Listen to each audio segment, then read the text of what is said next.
ایک دفعہ تمام صحابہ آپ صلی اللہ علیہ وسلم کی محفل میں بیٹھے تھے اور آپ صلی اللہ علیہ وسلم نے ان سے پوچھا وہ اللہ کی کون سی مخلوق ہے جس کا ایمان سب سے خوبصورت ہے، سب سے زیادہ دل فریب ہے، جس کا ایمان سب سے معصوم ہے؟ تو صحابہ نے کہا کہ یا رسول اللہ، سب سے خوبصورت ایمان تو فرشتوں کا ہے۔ تو آپ صلی اللہ علیہ وسلم نے کہا کہ فرشتوں کا ایمان، ان کا ایمان مضبوط کیوں نہ ہو؟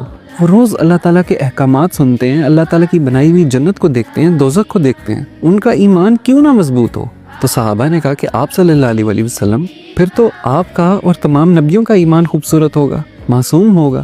تو آپ صلی اللہ علیہ وسلم نے کہا کہ نبیوں کا ایمان کیوں نہ مضبوط ہو؟ ان پر تو اللہ کی وحی نازل ہوتی ہے، اللہ تعالیٰ کے احکامات ان پر اترتے ہیں، ان کا ایمان کیوں نہ مضبوط ہو؟ تو صحابہ نے کہا پھر ہمارا ایمان مضبوط ہے، معصوم ہے، دل فریب ہے۔ تو آپ صلی اللہ علیہ وسلم نے کہا کہ تمہارا ایمان کیسے مضبوط نہ ہو؟ کیا میں تم میں موجود نہیں ہوں؟